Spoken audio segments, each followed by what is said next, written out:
Le bonheur, après tout, est une activité originale aujourd'hui. La preuve est qu'on a tendance à se cacher pour l'exercer.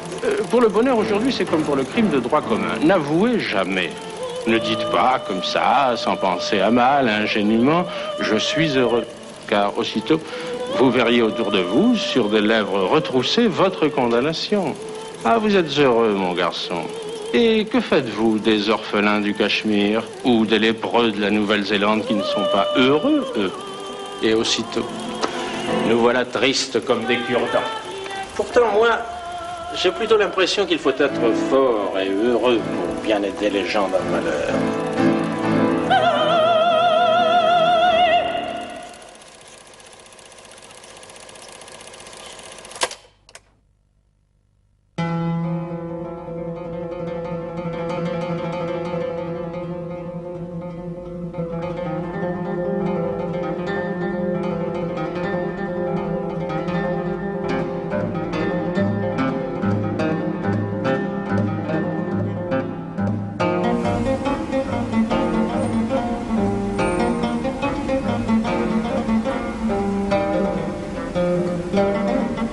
Quelle ville contient à la fois toutes ces richesses offertes à longueur d'année? La mer, le soleil, le sable chaud, les géraniums, les bois d'olivier et d'eucalyptus en touchent le bonheur. Je ne pourrai jamais vivre en dehors d'Alger. Je voyagerai car je veux connaître le monde, mais j'en ai la conviction ailleurs, je serai toujours en exil.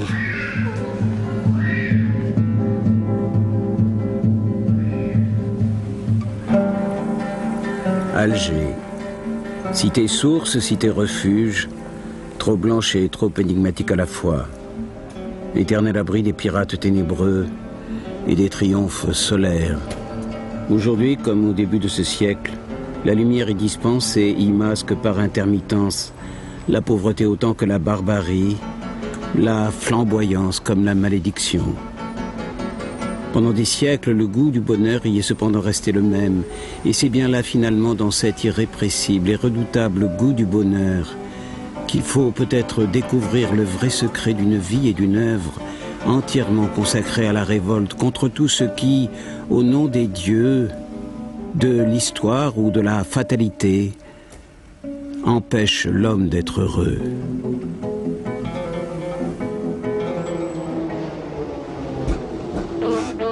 On eut bien étonné en tout cas le petit Albert Camus, né en 1913 en Algérie française, en lui suggérant que le bonheur pouvait disparaître.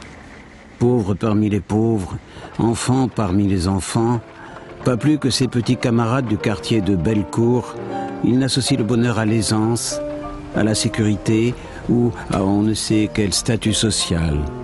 Le bonheur n'est rien d'autre que cet état d'innocence enfantine, réchauffé par le soleil et par les promesses parfumées des rivages devinés. Un état que Camus ne cessera jamais d'idéaliser par le souvenir. J'ai grandi dans la mer et la pauvreté m'a été fastueuse. Puis j'ai perdu la mer et tous les luxes m'ont paru gris et la misère intolérable.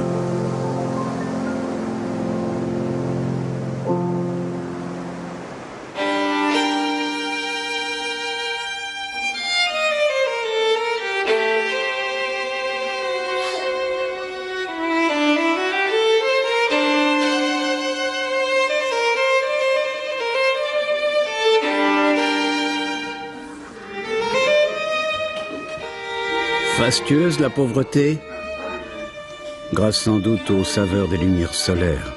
Sinon, quel adjectif royal pour qui loge dans un appartement de 3 pièces, sans eau courante, sans électricité, sans aucun livre. Retenez bien cela, dira plus tard Camus, personne autour de moi ne savait lire. On habite ici à 5, parfois à 7, sous la férule d'une implacable grand-mère. Au mur, un seul portrait, celui du père mort tout jeune à la guerre de 14. Pas d'image pieuse, pas de crucifix protecteur. Le petit Camus voit sa mère se rendre chaque matin chez les autres pour y faire des ménages. Une femme douloureuse, enfermée dans sa surdité et dont le silence oscille entre l'absence et l'amour. Ils sont assis face à face, en silence. Mais leurs regards se rencontrent. Alors, maman. Alors voilà. Tu t'ennuies? Je ne parle pas beaucoup. Oh, tu n'as jamais beaucoup parlé. Et un beau sourire sans lèvres se fond sur son visage. C'est vrai, il ne lui a jamais parlé. Mais quel besoin, en vérité. À se taire, la situation s'éclaircit. Il est son fils, elle est sa mère, elle peut lui dire « tu sais ». Mais il faut voir que c'est quelqu'un qui n'a pas eu la culture au biberon. La langue française, ça a été un acquis pour lui. Elle n'est pas arrivée quand il est né. Sa mère parlait très mal, son oncle était sourd-muet. Et lui, dans la rue, il avait un langage de voyou de la rue. Donc, il y a cet aspect-là des choses, c'est-à-dire qu'il a essayé de canaliser, de tenir, et il avait un grand respect pour cette langue, puisqu'il a eu tellement de mal à l'acquérir. Ensuite, je pense que c'était quelqu'un qui était fantastiquement sensuel, qui aimait vraiment la vie, mais qui avait aussi, et peut-être à cause de son enfance et du dénuement dans lequel il a été éduqué, une part de lui-même qui tenait beaucoup à l'austérité. La vie facile était quelque chose d'extrêmement dangereux. C'est ce qu'on a appris, nous, en tout cas. Enfin, le sentiment que j'ai, c'est que la facilité est dangereuse.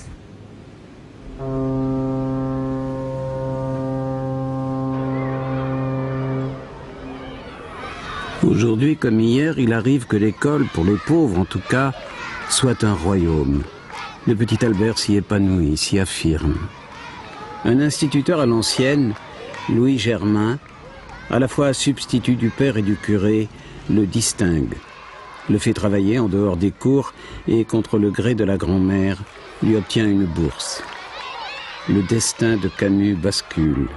Il ne sera pas ouvrier tonnelier dans le quartier. Il ira au lycée. Il abandonne ses frères en innocence et en misère.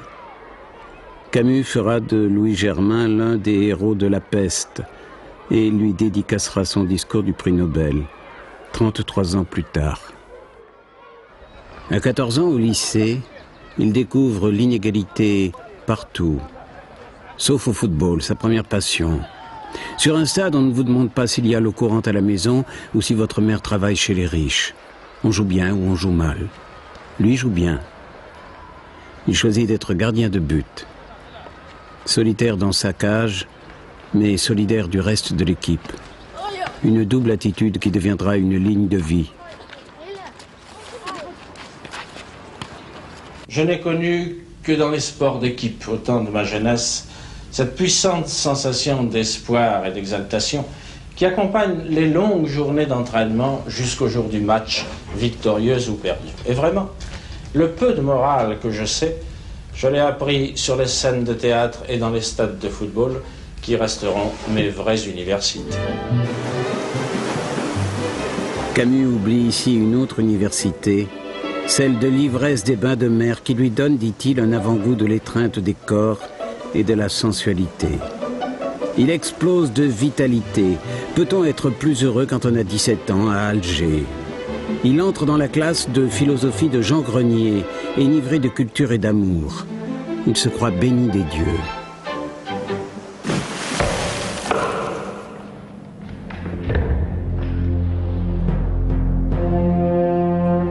Camus a 17 ans lorsque, pour la première fois, il crache du sang. À l'hôpital Mustapha, le diagnostic est définitif. Tuberculose pulmonaire, ulcéro-caséeuse droite. Interdiction absolue de s'exposer au soleil. Pas d'antibiotiques à l'époque pour le soigner. Il est condamné. Désormais, la menace de la mort ne le quittera plus. Ce n'est pas moi qui renonce aux êtres et aux choses, je ne le pourrai pas. Ce sont les êtres et les choses qui renoncent à moi. Ma jeunesse me fuit. C'est cela, être malade. Après la mort du père et la pauvreté, la maladie. Décidément, si Dieu existe, il n'a pas d'excuse. Seule une rage de vivre pourrait triompher de la terreur de la mort. L'absurde n'est rien d'autre que cet affrontement. Pour les Algériens musulmans, en cette année 1930, l'absurde a un autre visage. Celui cocasse ou tragique qui surgit dans les rues d'Alger. avec les gibus qui ornent les crânes des officiels. Que se passe-t-il? Le président Gaston Doumergue célèbre, et avec quelle bonne conscience, le centenaire de l'Algérie française. Retombée inattendue de la tuberculose. C'est elle qui fait entrer Camus en littérature.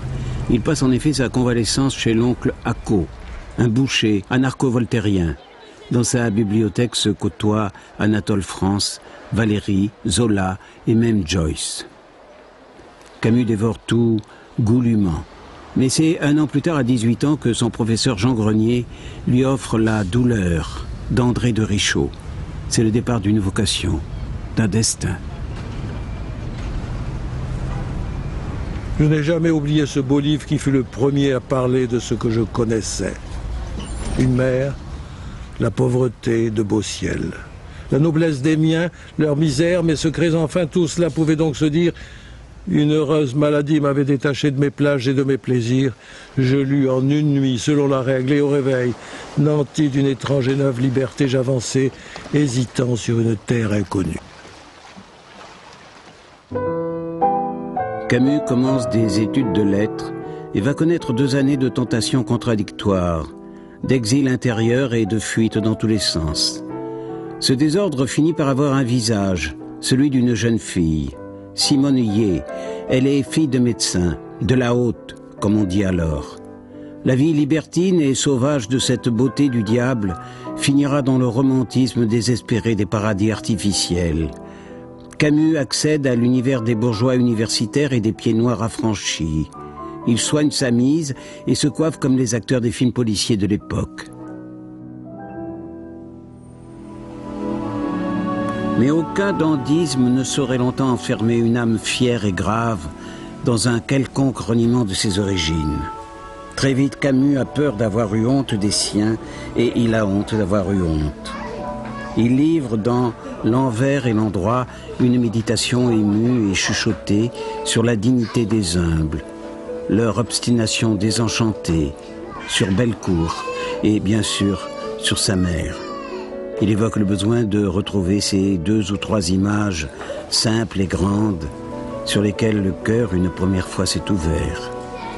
Plus tard, en pleine gloire, il écrira que s'il n'arrive pas à restituer ces images, c'est qu'il aura échoué sur l'essentiel. L'envers et l'endroit est publié en 1937 à 350 exemplaires par Edmond Charlot, l'éditeur libraire des vraies richesses, où déjà autour de Camus on fait cercle. Je n'avais jamais connu la maison de Camus. Il était très secret, il parlait jamais de sa famille. Et ce n'était pas un homme à étaler ses petites misères, non, ce n'est pas du tout ça.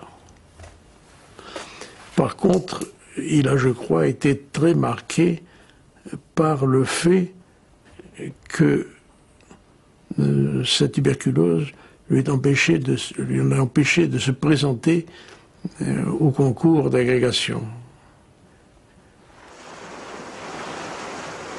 Au printemps, Tipaza est habité par les dieux, et les dieux parlent dans le soleil et l'odeur des absinthes. La mer cuirassée d'argent, le ciel bleu et cru, les ruines couvertes de fleurs, et la lumière à gros bouillons dans les amas de pierre. À certains points, à certaines heures, la campagne est noire de soleil. Un des premiers textes de Camus s'ouvre sur une phrase de Gide, comme le tuberculeux, païen et panthéiste. J'ai souhaité être heureux comme si je n'avais rien d'autre à être. En état de convalescence émerveillée, Camus célèbre à Tipaza ses noces avec une nature exaltée. Mais ses nourritures ne sont pas que terrestres. Dans la mer où il s'épuise, Camus et ses complices de plaisir éprouvent une sensualité quasi mystique. Tout ce qui exalte la vie accroît en même temps son absurdité. Dans l'été d'Algérie, j'apprends qu'une seule chose est plus tragique que la souffrance, et c'est la vie d'un homme heureux. Révolte ouvrière en Espagne, défi grandissant des nazis et de leurs bêtes immondes, Toute la génération de Camus est basculée, immergée dans ce sinistre visage de l'histoire. Comme tous les orphelins de la guerre de 14, Camus s'était juré de dire un nom définitif à toute guerre. Mais désormais l'idée s'impose, sournoisement, qu'il va falloir corriger la passion du bonheur par une résignation accablée à la violence. Cette irruption du tragique, Camus choisit de la traduire d'abord sur une scène de théâtre. Avec des amis, il monte dans un baraquement de Bab el-Oued le théâtre du travail.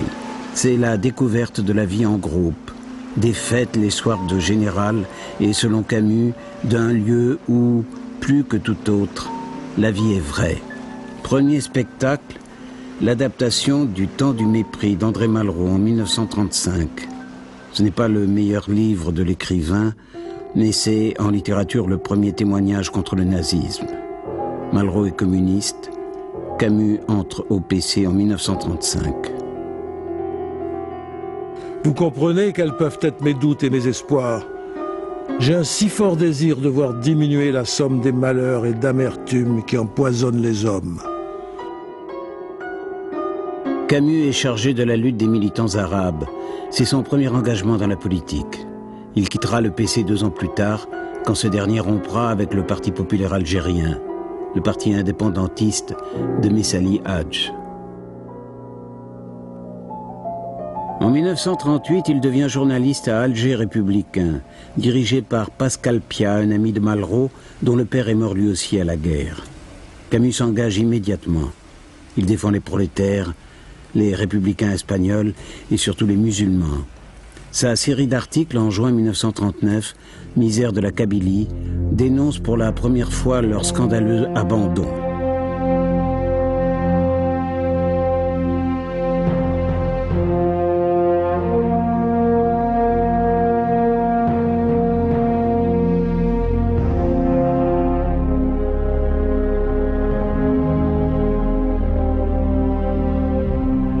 Camus découvre qu'il y a une misère à l'intérieur de la misère et que le soleil ne dispense pas à tous la même lumière. Le journalisme lui permet de dire haut et fort ce que son œuvre encore embryonnaire dit en profondeur à quelques-uns. Il s'en souviendra.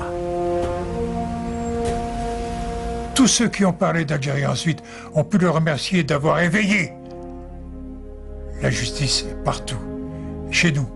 Alors que nous étions dans un pays d'injustice et on n'entendait que de la haine, pas de la haine, mais du mépris autour de nous. Il a bien rectifié les choses. Il était le premier qui parlait de justice et de dignité pour des Arabes.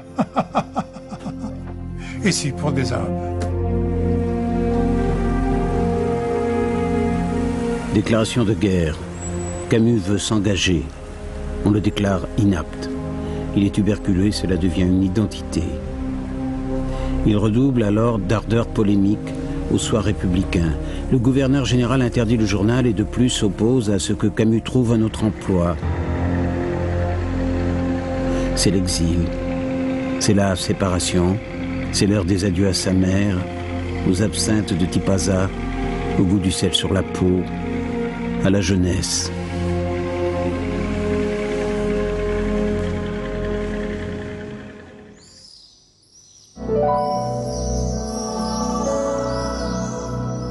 Camus débarque à Paris en mars 1940. Il rejoint Pascal Piat à Paris Soir. En pleine drôle de guerre, il loge dans un petit hôtel borgne de Montmartre. Je t'écris dans la nuit. Je viens de terminer mon roman et je suis trop énervé pour songer à dormir. Je n'ai jamais rien écrit avec cette continuité, cette facilité. C'est la seule chose qui puisse me mettre au-dessus de moi et je crois que je pardonnerai tout à Paris pour m'avoir permis de vivre ainsi enfermé tout entier dans ce que je faisais.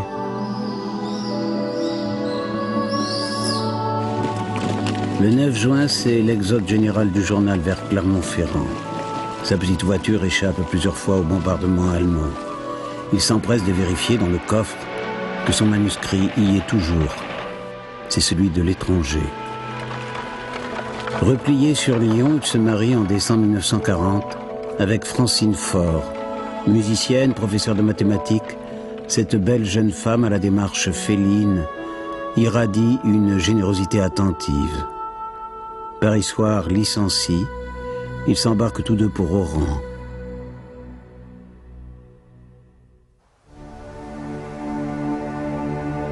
Camus a 29 ans. Victime d'une rechute de tuberculose, obligé de quitter l'Algérie pour se soigner, il se repose en zone libre près de Saint-Étienne, quand L'étranger, que Piat avait transmis à Gallimard par l'intermédiaire de Malraux, est publié à Paris en octobre 1942. Aujourd'hui, maman est morte. Ou peut-être hier, je ne sais pas. J'ai reçu un télégramme de l'asile. Mère décédée, enterrement demain, sentiment distingué. Cela ne veut rien dire. C'était peut-être hier. La jeunesse littéraire parisienne va bientôt murmurer ses premières lignes, après tout indifférentes, de ce texte si bref et si sec. L'étranger n'est pas l'histoire d'un homme étrange, mais celle de l'homme absurde, et toute l'originalité de ce fait divers où un pied noir tue sans raison apparente un arabe, se réfugie dans un style d'une neutralité et d'une distance amorale. Par-delà le bien et le mal, on ne sait plus ce qui est juste ou faux. On est frappé par ce qui est. J'ai fait un pas, un seul pas en avant. Et cette fois, sans se soulever, l'arabe a tiré son couteau qu'il m'a présenté dans le soleil. La lumière a giclé sur l'acier et c'était comme une longue lame étincelante qui m'atteignait au front. C'est alors que tout a vacillé. La mer a charrié un souffle épais et ardent. Il m'a semblé que le ciel s'ouvrait sur toute son étendue pour laisser pleuvoir du feu. Tout mon être s'est tendu et j'ai crispé ma main sur le revolver. La gâchette a cédé. J'ai touché le ventre poli de la crosse et c'est là, dans le bruit à la fois sec et assourdissant, que tout a commencé. J'ai secoué la sueur et le soleil. J'ai compris que j'avais détruit l'équilibre du jour, le silence exceptionnel d'une plage où j'avais été heureux. Alors j'ai tiré encore 4 fois sur un corps inerte où les balles s'enfonçaient sans qu'il y parût. Et c'était comme 4 coups brefs que je frappais sur la porte du malheur.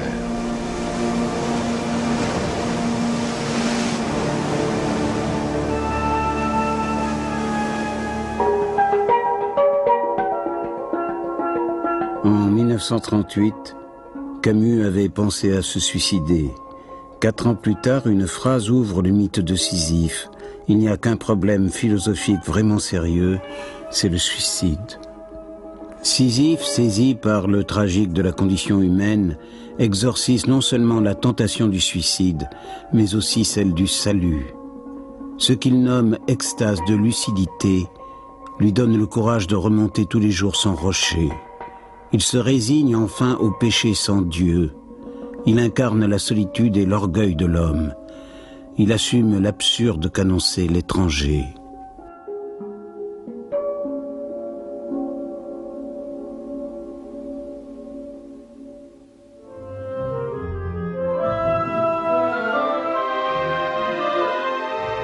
L'écriture de l'absurde terminée, Camus se trouve à nouveau disponible pour l'engagement.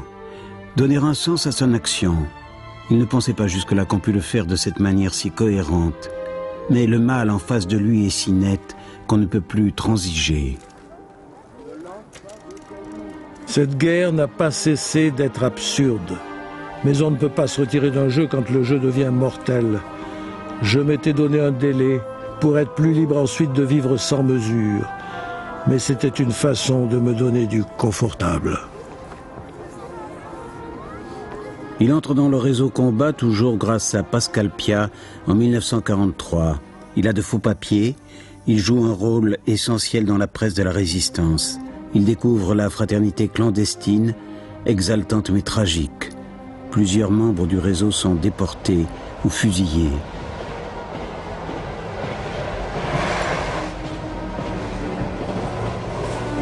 Camus s'installe dans Paris occupé et devient lecteur chez Gallimard. Gide lui prête son appartement. Il y a une grâce pour les jeunes dieux. Quel mystère les fait se regrouper un jour autour de Picasso qui vient d'écrire une farce, Le désir attrapé par la queue. Photographe Brassailles, metteur en scène Camus, acteur Léris, Queneau, Sartre, Beauvoir. Ils vont tous adopter Camus qui, lui, rencontre cette année-là Maria Casares. Coup de foudre. Début d'une grande passion pour une grande, très grande tragédienne.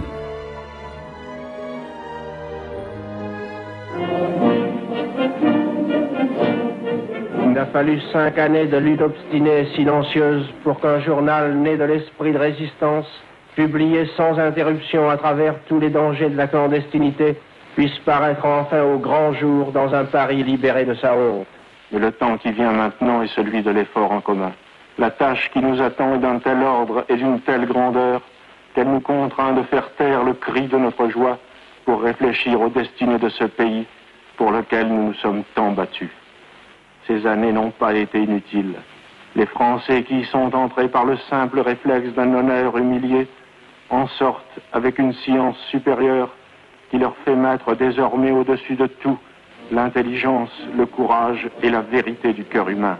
Ayant commencé par la résistance, ils veulent en finir par la révolution.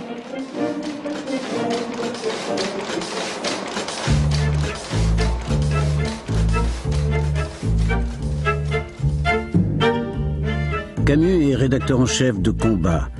Il ne faisait que séduire, désormais il intimide. Insensiblement, le militant exalté du bonheur est devenu contre son gré un maître à penser. On le cite, on se réfère à lui, on l'invoque. Au journal, l'ambiance de camaraderie lui rappelle sa troupe théâtrale algéroise.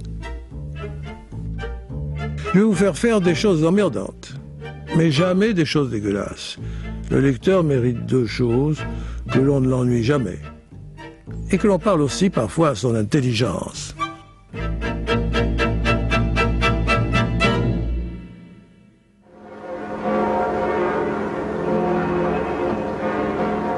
Camus est avec Gide quand est annoncée la capitulation de l'Allemagne.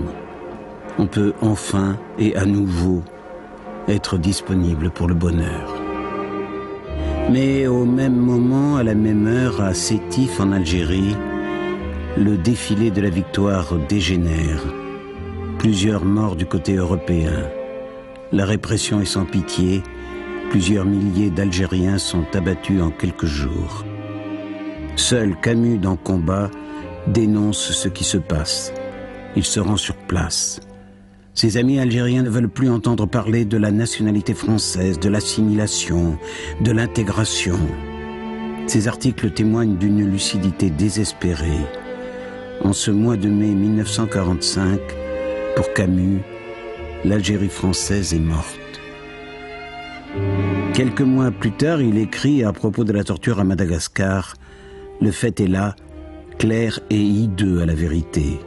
Nous faisons dans ce cas-là ce que nous avons reproché aux Allemands de faire. » Il est encore le seul à dénoncer l'indécence qu'il y a à se réjouir de l'explosion de la bombe atomique d'Hiroshima.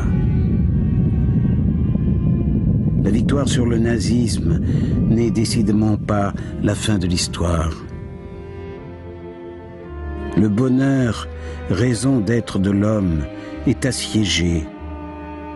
Mais un nouveau mythe hante les esprits, celui de la révolution. Il ne procure pas le bonheur, il le promet.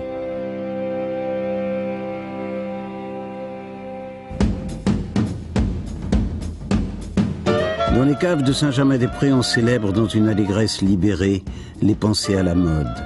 Le mot existentialisme est associé à de grandes bacchanales qui ne sont boudées ni par Sartre ni par Camus. Sartre est moins beau, moins don Juan que Camus, mais il est le normalien, l'agrégé, le philosophe, le génie. Il ne cesse de dire du bien de Camus, on associe leurs 2 noms. Camus proteste en riant, Sartre rectifie avec sérieux. Pour lui, l'absurde, c'est ce hasard qui a jeté l'homme dans le monde et qui aurait pu ne pas le faire. Pour Camus, l'absurde, c'est l'opposition entre une passion, celle de l'homme, et un silence, celui du monde.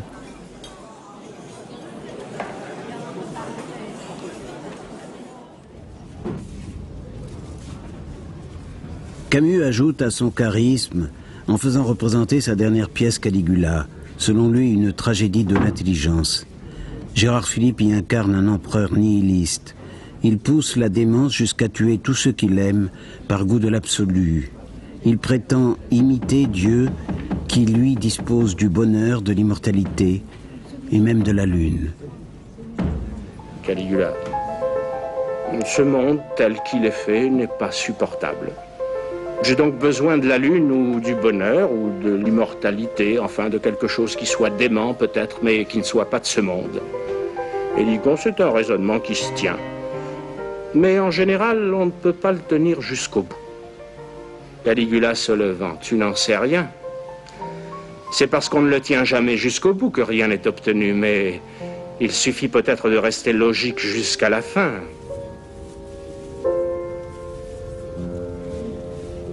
« 55 ans plus tard, Michel Bouquet se souvient encore du personnage de Scipion qu'il interpréta à l'époque. Le personnage dit « Mon malheur est de tout comprendre ». Et ce qui est magnifique, et ce qui fait que Camus peut-être avait une affection particulière pour ce personnage, c'est que lui était dans le même cas. Évidemment, il comprenait tout depuis l'enfance, mais il était très heureux. Il était très heureux dans la lucidité, quoique la lucidité peut donner beaucoup de désespérance, mais il était extrêmement heureux. En tout cas, moi, je l'ai toujours vu, je veux dire, je l'ai toujours senti et vu comme un être heureux, mais je l'ai toujours vu au théâtre. Je ne l'ai jamais vu en dehors du théâtre. 1946, Camus a une rechute de tuberculose. Pour lui, c'est aussi l'année où le dernier espoir de bonheur, la Révolution, s'éloigne à tout jamais. Arthur Koestler, un ancien communiste, l'auteur du Zéro et l'infini, témoigne. Il existe aujourd'hui en Union soviétique des camps qui rappellent ceux de l'Allemagne nazie. Cette certitude s'installe et soudain enténèbre l'espérance. Que faire? Comprendre les soviétiques au nom de la fin de l'histoire et au nom du bonheur promis? Camus s'y refuse, sèchement. Désormais, il va s'éloigner de plus en plus des intellectuels, sa famille, qui reste solidaire des communistes, fréquentés pendant la Résistance.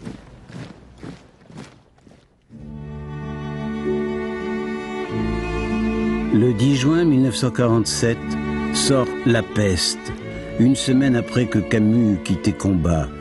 Toute sa vision de la condition humaine est là, non celle de Malraux sauvé par l'héroïsme, mais celle qui garde toujours au cœur la nostalgie du bonheur. Dans une ville assiégée par une épidémie, quelques êtres exemplaires font face, grâce à la compassion, grâce à la solidarité. Le docteur se souleva un peu et demanda si Tarou avait une idée du chemin qu'il fallait prendre pour arriver à la paix. Oui, la sympathie. En somme, dit Tarou avec simplicité, ce qui m'intéresse, c'est de savoir comment on devient un saint. Mais vous ne croyez pas en Dieu? Justement. Peut-on être un saint sans Dieu? C'est le seul problème concret que je connaisse aujourd'hui. Pascal Piat, l'ami de toujours, reproche à Camus d'avoir donné avec La Peste des raisons de vivre, une trahison pour un nihiliste comme lui. Les communistes accusent Camus d'être encensé par la droite, donc d'être à son service. Les hussards de l'extrême droite littéraire affectent de se demander si cette morale de Croix-Rouge d'un Saint-Exupéry athée ne dissimule pas un philosophe pour classe terminale. Il n'empêche, le succès est foudroyant. Camus a touché au cœur une sensibilité collective.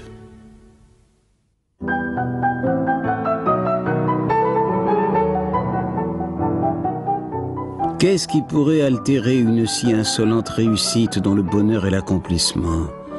À ce moment-là, rien d'autre que la pernicieuse tuberculose qui le fait encore une fois se réfugier avec sa femme et ses deux jumeaux chez les Gallimard, sa famille, sa tribu, où il retrouve Michel, son compagnon de sanatorium.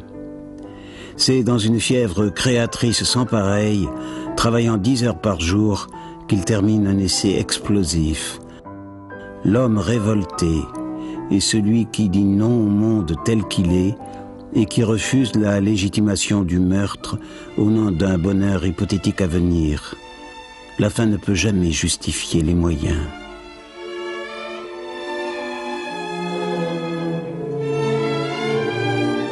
L'homme refuse le monde tel qu'il est et pourtant il n'accepte pas de lui échapper. Loin de vouloir toujours l'oublier, il souffre au contraire de ne point le posséder assez. L'absolu ne s'atteint, ni surtout ne se crée à travers l'histoire. Chacun peut-être cherche pour tous cet absolu, mais la société et la politique ont seulement la charge de régler les affaires de tous, pour que chacun ait le loisir et la liberté de cette commune recherche. L'histoire ne peut plus être dressée alors en objet de culte. Dans son plus grand effort, l'homme ne peut que se proposer de diminuer arithmétiquement la douleur du monde.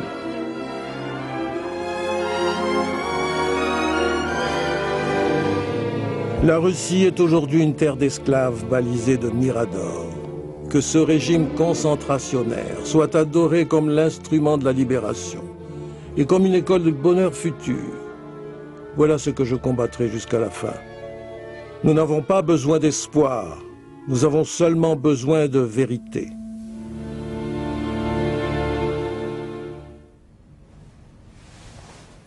Dans L'homme révolté, Camus, bravant les modes et réhabilitant l'éthique, s'oppose résolument à la philosophie qui justifie le meurtre au nom d'une histoire divinisée. Les intellectuels de gauche parisiens, alors adorateurs de l'histoire, n'y voient qu'un angélisme suspect et apolitique. Une violente critique du livre paraît dans Les Temps modernes, dirigée par son ami Jean-Paul Sartre. Surpris, blessé, Camus riposte. Sartre décide alors de rompre. Je condamne comme vous les camps de concentration, mais je condamne tout autant l'exploitation que les capitalistes et les bourgeois ne manquent pas d'en faire. Monsieur le directeur, on ne décide pas de la vérité d'une pensée selon qu'elle est à droite ou à gauche, et encore moins selon ce que la droite ou la gauche décide d'en faire. Si enfin la vérité me paraissait à droite, j'y serais. Mon cher Camus, notre amitié n'était pas facile, mais je la regretterai. Dites-moi, Camus, par quel mystère ne peut-on discuter vos œuvres sans ôter ses raisons de vivre à l'humanité? Je dis textuellement que Marx a mêlé dans sa doctrine la méthode critique la plus valable et le messianisme utopique le plus contestable. Il se peut que vous ayez été pauvre, mais vous ne l'êtes plus. Vous êtes un bourgeois, comme Janson et comme moi. Vous ressemblez d'assez loin à Saint Vincent de Paul ou à une sœur des pauvres. Et la misère ne vous a chargé d'aucune commission. Et si votre livre témoignait simplement de votre incompétence philosophique, je n'ose vous conseiller de vous reporter à l'être et le néant. La lecture vous en paraîtrait inutilement ardue. Je suis un peu fatigué de me voir, ainsi que des vieux militants qui n'ont jamais rien refusé des luttes de leur temps, recevoir sans trêve des leçons d'efficacité de la part de censeurs qui n'ont jamais placé que leur fauteuil dans le sens de l'histoire. Vous étiez l'admirable conjonction d'un homme, d'une action et d'une œuvre. En 1944, votre personnalité était l'avenir. En 1952, elle est le passé. Vous ne vivez plus qu'à moitié parmi nous. J'espère que notre silence fera oublier cette polémique. Là, il s'est senti vraiment très atteint. Et ça y est, il avait un bureau, il travaillait dans la maison d'édition. Moi, j'y étais aussi, forcément. Et je l'ai vu ce matin-là. C'est quelque chose d'ailleurs dont je me suis toujours reproché personnellement. Faire le tour des bureaux, comme ça, mais sans dire qu'est-ce que vous pensez. Il ne disait pas qu'est-ce que vous pensez entre Sartre et moi, qui a raison, qui a tort. Non. Il passait, comme il était plutôt bon camarade, comme ça, il était toujours assez bien reçu dans les bureaux. Quand il venait, il plaisantait, il était gentil, agréable. Et là, il passait et il était très pâle. Et il attendait que quelqu'un lui dise... non pas qu'il avait raison, non pas ça, il s'en foutait, c'est pas ça qui l'importait, mais que quelqu'un vienne lui taper un peu sur l'épaule, le côté. Et c'était pas trop comme ça. Hein. Il est connu que les intellectuels, qui sont rarement aimables, arrivent difficilement à s'aimer entre eux. Non. Mais voilà, dans la société intellectuelle, je ne sais pourquoi, j'ai toujours l'impression d'être coupable. Il me semble toujours que je viens d'enfreindre une des règles du clan. Cela m'enlève du naturel, bien sûr, et privé de naturel, je m'ennuie moi-même. Seuls Miloche et Octavio Paz, inconnus à l'époque, soutiendront Camus. Tous les trois auront le prix Nobel.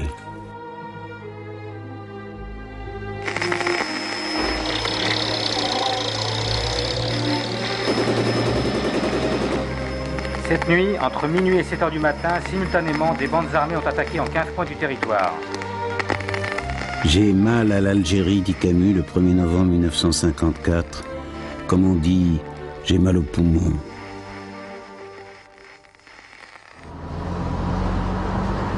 Il estime avoir donné dans le passé toutes les preuves de son anticolonialisme.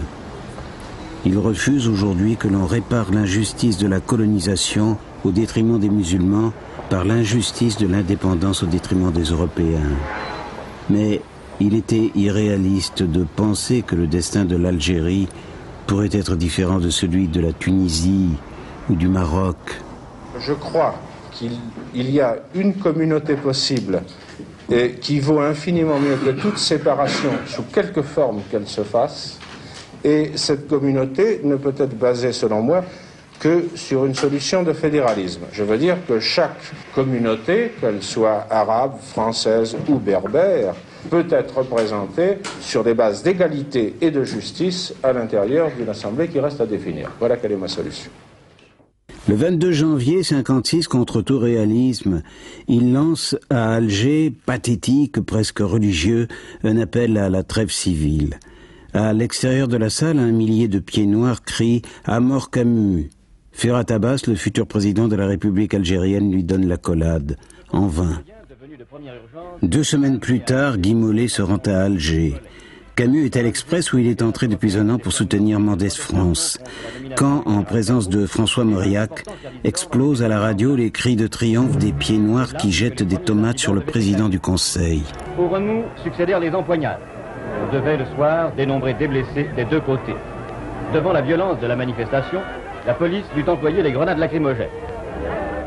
Quand l'ordre est donné aux policiers de ne plus contenir les manifestants, le visage de Camus se décompose.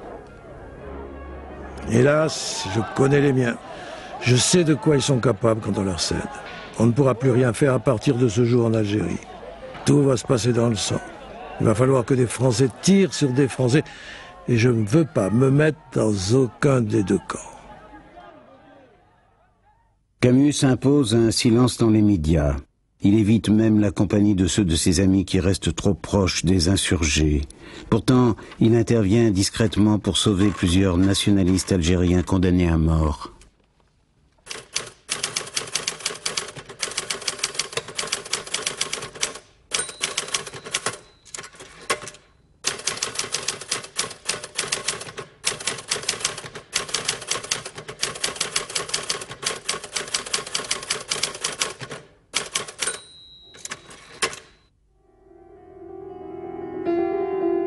Derrière les images de l'écrivain français le plus vendu à l'étranger, le drame est là qui sournoisement le ronge. Francine, sa femme, est malade. Francine est neurasthénique. Francine a tenté de se suicider. Elle est une témoin vivante de ses errements.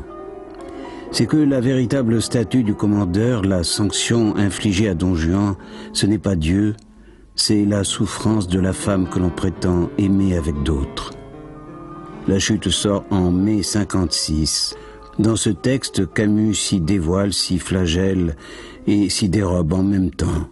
La tentative de suicide de Francine inspirera un cri anonyme un soir au bord de l'eau.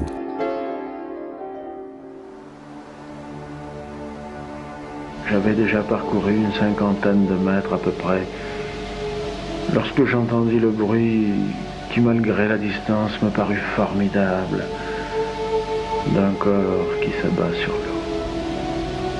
Je m'arrêtai net, mais sans me retourner. Presque aussitôt, j'entendis un cri, plusieurs fois répété, qui descendait lui aussi le fleuve, puis s'éteignit brusquement. Le silence qui suivit dans la nuit soudain figée me parut interminable. Je voulus courir et je ne bougeais pas.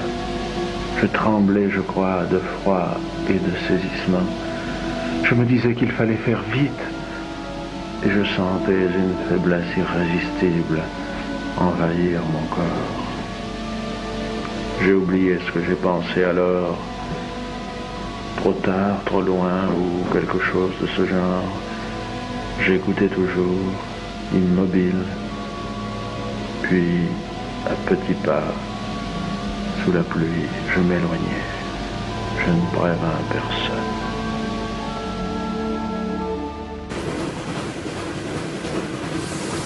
Le 17 octobre 1957, Camus reçoit comme un coup sur la nuque le prix Nobel.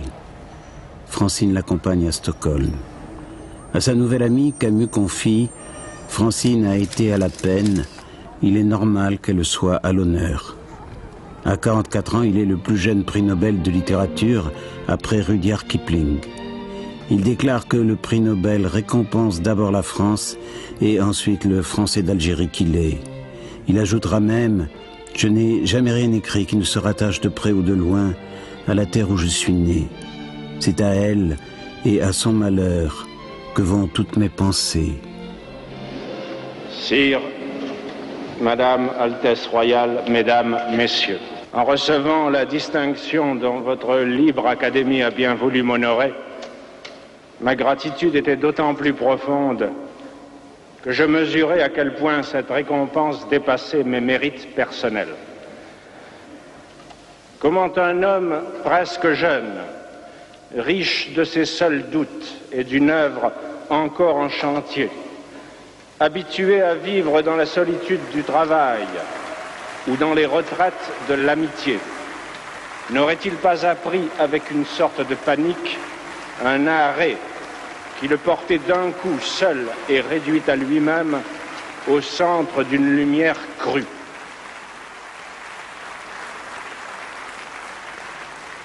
Chaque génération, sans doute, se croit vouée à refaire le monde. La mienne sait pourtant qu'elle ne le refera pas. Mais sa tâche est peut-être plus grande. Elle consiste à empêcher que le monde se défasse. Héritière d'une histoire corrompue, où se mêlent les révolutions déchues, les techniques devenues folles, les dieux morts et les idéologies exténuées, où de médiocres pouvoirs peuvent aujourd'hui tout détruire mais ne savent plus convaincre, où l'intelligence s'est abaissée jusqu'à se faire la servante de la haine et de l'oppression, cette génération a dû en elle-même et autour d'elle restaurer, à partir de ces seules négations, un peu de ce qui fait la dignité de vivre et de mourir. Ça a été plutôt une catastrophe sur le plan moral. Je lisais les journaux et lui aussi les lisait. Et les journaux étaient tellement, enfin certains, ont été tellement abominables à son égard. Je me souviens de titres, d'articles où on lisait le Nobel couronne une œuvre terminée, etc. Il était trop écorché vif pour ne pas ressentir ce genre d'abomination. Et je vous dis, il y a eu des périodes où il a eu la tentation, j'ai pas dit des tentatives, la tentation du suicide à cause du Nobel, après le Nobel. Et il a surmonté par le travail, comme toujours, par le travail.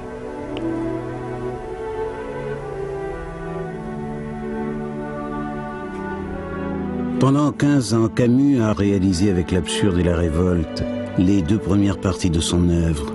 La 3e, la plus longue et la plus importante, devait être consacrée à l'amour. Il ne se sent pas disponible pour cet immense projet. Harcelé par les sarcasmes des envieux et des professeurs, il s'interroge sur une éventuelle présomption de sa part. Au tragique de l'échec conjugal et aux menaces de la maladie, il acquiert la certitude qu'il lui faut à tout prix quitter Paris. Le Sud, toujours plus au Sud. C'est le salut. Il va d'abord chercher le soleil en Grèce avec les Gallimards, assuré qu'il est d'y trouver le réconfort et la protection des dieux de sa jeunesse. Maria Casares est présente et c'est une garantie de bonheur. Le Sud, on ne peut pas y passer, il faut s'y arrêter. Camus parvient pour la première fois, dans une sorte de sérénité crispée, à séparer le soleil de l'Algérie. Pour la première fois de sa vie, il ne se sent plus pauvre. Le prix Nobel lui donne les moyens d'acheter une maison à Lourmarin, près de son ami René Char, le poète qu'il place au-dessus de tous les autres. C'est là qu'il prépare, dans une fièvre euphorique, son adaptation des Possédés de Dostoïevski. L'occasion de retrouver dans le théâtre l'innocence de sa jeunesse, le huis clos des amitiés vraies, le lieu où les mots ne se retournent pas dans votre dos.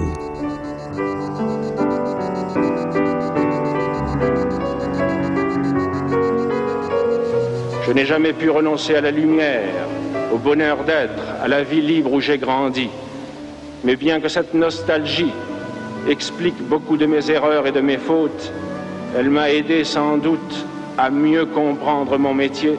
Elle m'aide encore à me tenir aveuglément auprès de tous ces hommes silencieux qui ne supportent dans le monde la vie qui leur est faite que par le souvenir et le retour de bref et libre bonheur.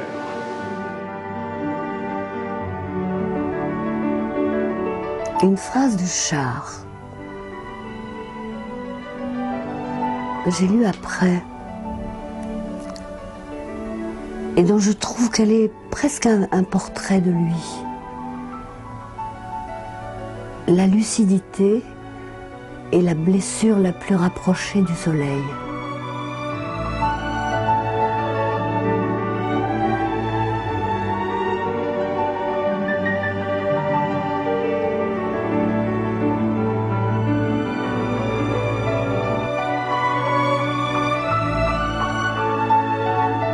Le 4 janvier 1960, je suis en reportage en Tunisie.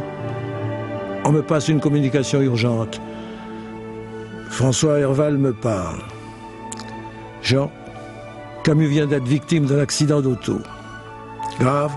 Oui. Il est mort? Oui. Seul? Non, avec Michel Gallimard. Comment est-ce arrivé? La route était droite, sèche, déserte. Déserte, sèche, droite, c'est le destin. C'est le destin.